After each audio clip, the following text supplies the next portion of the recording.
When I signed the lease for the small apartment on Elm Street, I thought I'd finally found a fresh start. The place was affordable, close to work, and, most importantly, quiet. Nothing out of the ordinary, just a little worn around the edges. The landlord was an old man who handed me a single key with a crooked smile and a warning that felt more like a joke. Don't mind the locked door at the end of the hall. It's been shut tight for years. I laughed it off. Locked doors were normal in old buildings. Probably storage or something. But from the moment I moved in, something about that door unsettled me. It wasn't just the lock, it was the silence behind it. I never heard footsteps or voices. No matter how late I stayed up, one night, I finally gave in to curiosity. The apartment was quiet, shadows deepened by the flickering light of my bedside lamp. I walked to the end of the hallway and stared at the door. I pulled out my phone, the flashlight casting a weak beam across the peeling paint and warped wood. I fumbled with the key I had, no luck. It didn't fit. That was when I noticed it. A faint scratching sound, like fingernails dragging against wood, coming from behind the door. My heart slammed in my chest. I stepped back. But then, the scratching stopped. The silence that followed was heavier than before.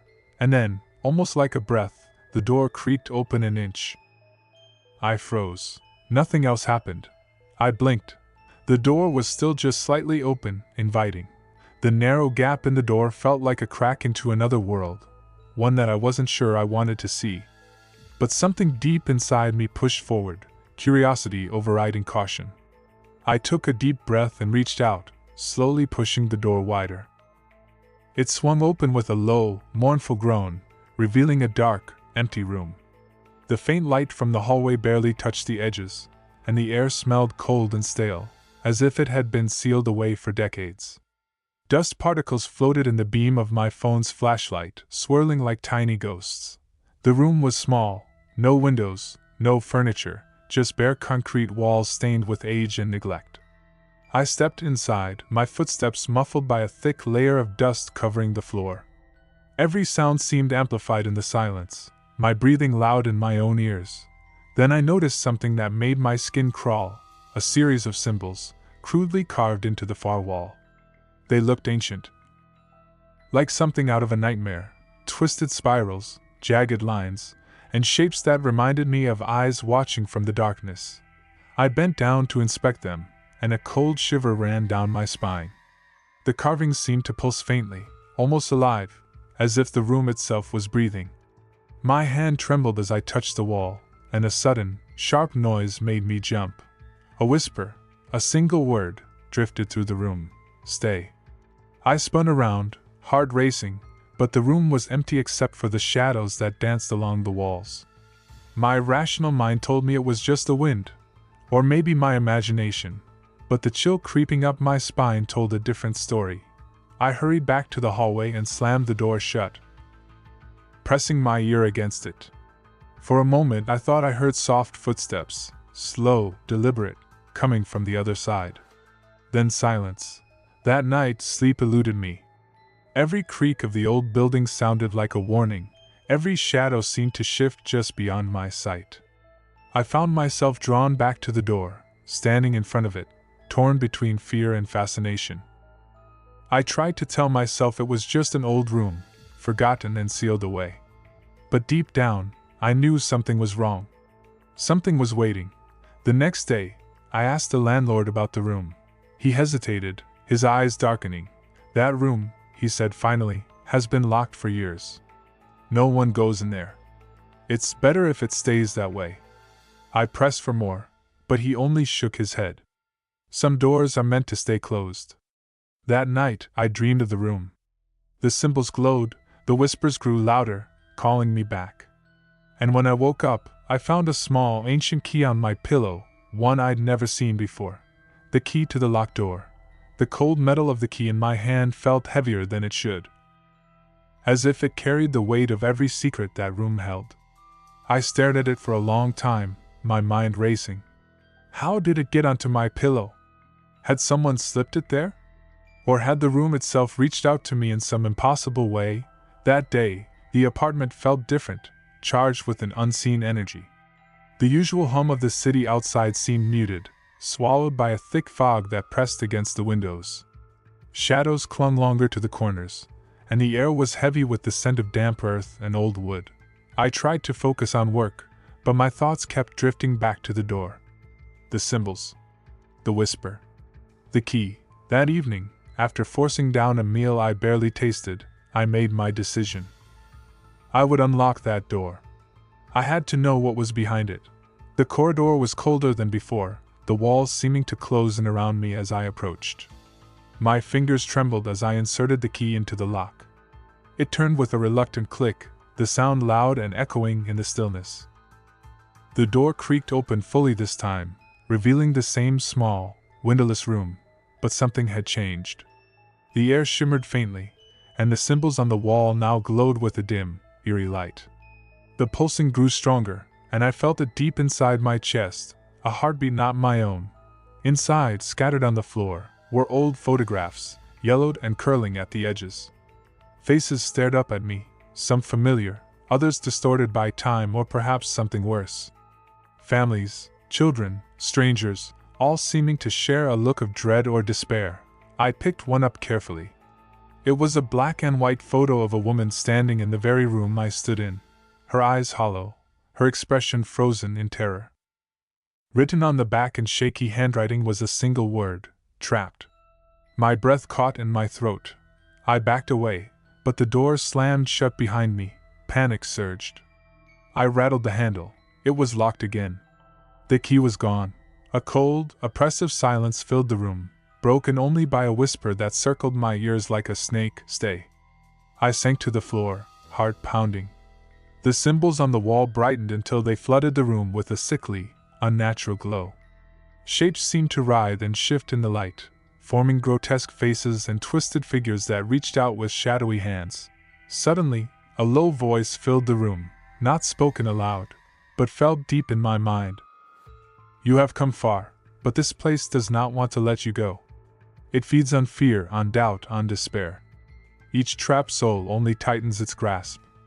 I shivered, tears blurring my vision. How many had come before me? How many had been swallowed by this living prison? Then, amid the shifting shadows, I saw a faint glimmer of hope, a small door set into one wall, previously hidden in the darkness. It was covered in more symbols, runes that pulsed with a cold blue light. I crawled over to it, hands shaking.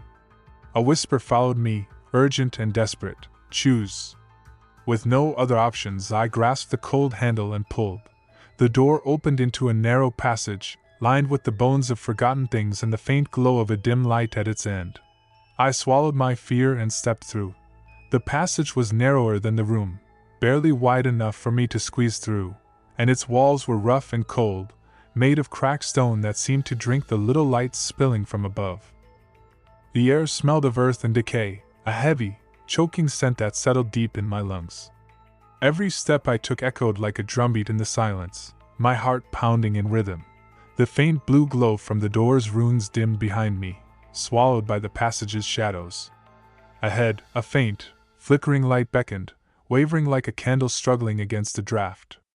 I felt the weight of something watching me, unseen eyes following my every move, waiting for me to falter. The walls were lined with objects, old photographs, broken trinkets, and decayed pieces of furniture that looked like they'd been dragged here from forgotten rooms. Each item seemed to whisper secrets, memories of those trapped before me. A small child's worn teddy bear rested on a crumbling shelf. A shattered porcelain doll stared blankly, its face cracked and stained. I swallowed hard, fighting the urge to turn back, even though every instinct screamed for me to flee. The passage felt endless, yet I knew I had to keep moving. Somewhere ahead was a way out, or at least the truth. As I pressed onward, the temperature dropped. My breath came out in visible puffs, and the walls grew damp, slick with condensation. The faint light transformed into an eerie phosphorescence that cast ghostly shadows, shadows that seemed to stretch and twist with a life of their own. Suddenly, the passage opened into a vast cavernous chamber. The ceiling arched impossibly high, lost in darkness far above, and the floor was littered with bones, human and animal, scattered like remnants of a massacre. In the center stood a stone altar, ancient and stained with dried blood, surrounded by strange sigils etched into the ground. I stepped forward cautiously, my footsteps muffled by layers of dust and grime. On the altar lay a leather-bound book, its cover cracked and worn, etched with the same mysterious symbols that haunted the locked room and passage. My fingers trembled as I reached out to touch it. The moment my skin made contact, the chamber exploded with whispers, loud, frantic voices overlapping, rising in a crescendo of desperate pleas and chilling threats. The air thickened, pressing down on me as if the cavern itself was alive, breathing. I opened the book. The pages were filled with arcane writings, a mix of languages I couldn't recognize and cryptic drawings of circles, stars, and figures bound in chains. A single phrase repeated on every page, glowing faintly in blood-red ink. The curse is bound by the forgotten. The forgotten will be free only when the curse is unmade. My heart hammered as realization dawned. The locked room, the passage, the altar, all tied together by an ancient curse that trapped souls within these walls, forgotten by the world above. But the question that clawed at my mind was terrifying. How do I unmake it? Before I could ponder further, the ground beneath me trembled. A low growl echoed from the darkness beyond the altar, a sound that was not quite animal, not quite human. The shadows at the edges of the chamber began to writhe and twist, forming into shapes, figures bound by chains of darkness, their hollow eyes burning with rage and sorrow. They advanced. Panic surged, but my body was frozen, trapped between fear and the terrible knowledge that running would do no good. If I fled, would I be trapped outside forever? Or worse, would I become another forgotten soul, lost to the curse? The creatures closed in, voices whispering promises of release and threats of eternal torment. And then, from the depths of the shadows, a figure stepped forward, a woman, pale and ethereal, eyes glowing with sorrow and ancient power. She spoke, voice echoing like a cold wind through the chamber. You hold the key, but the key is also the lock. To break the curse, you must choose, bind yourself to the prison, or let the forgotten walk free. The weight of her words crushed me. To save those trapped meant I might never leave. To leave meant condemning them all. I looked down at the book, the altar, the figures reaching for me with desperate hands. The curse was a cruel bargain, and the choice was mine. The chamber was suffocating. The shadows writhed closer, their hollow eyes burning with desperation, begging for release or revenge. The ethereal woman's words echoed relentlessly in my mind, each syllable a chain binding me to the terrible truth. You hold the key, but the key is also the lock. To break the curse, you must choose, bind yourself to the prison, or let the forgotten walk free. I sank to my knees by the altar, the ancient book opened before me. The runes seemed to pulse with a life of their own, the blood-red phrase glowing brighter with each passing second. My hands trembled as I traced the cryptic symbols, trying to find a way to break the curse without sacrificing myself. But the more I read, the clearer it became. There was no escape, no loophole. The curse was a cruel balance, a terrible trade that demanded a soul to anchor it, to keep the forgotten trapped and the world above safe. Without a binding, the dead would rise, unstoppable, devouring everything in their path.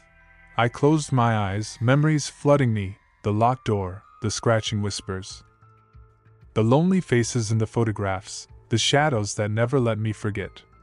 They weren't just spirits, they were prisoners, victims of a cruel fate.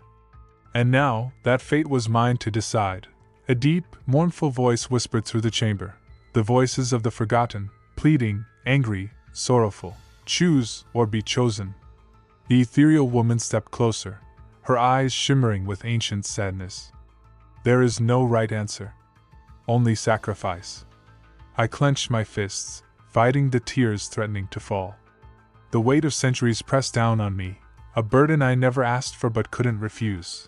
My mind screamed to run, to escape this nightmare forever. But the thought of unleashing the forgotten, of letting them roam free to destroy the world I knew, was unbearable. With a trembling breath, I made my choice. I reached out, placing my hand on the altar's cold stone surface. The runes flared violently, and the chamber trembled, dust raining down from the unseen ceiling. The shadows screamed in protest, twisting into writhing forms of rage. But slowly, they began to fade. The ethereal woman's voice softened. You have accepted the bond. Your soul will be the prison. The forgotten will rest. A blinding light engulfed me, searing through my skin and soul. The pain was indescribable, 1,000 voices screaming inside me, yet beneath it all, a strange calm settled. When the light dimmed, I was alone. The chamber was empty, silent. The door to the passage, the locked room, stood open before me. I stepped through, back into the narrow hallway of the apartment building. The air was normal again, the cold gone, replaced by the faint hum of the city outside. But I was different. I no longer held the key in my hand. It was inside me now, a silent promise and a hidden prison. The landlord was waiting downstairs, his eyes heavy with knowing sadness. You did what you had to, he said quietly. Many tried. Few succeeded. I nodded, swallowing the lump in my throat. My life would never be the same. The apartment was my new home, but more than that, it was my prison. Every night, the whispers return, soft, distant cries that no one else can hear. I carried the weight of the forgotten within me, trapped in a room with no exit, bound by a curse that never truly ends.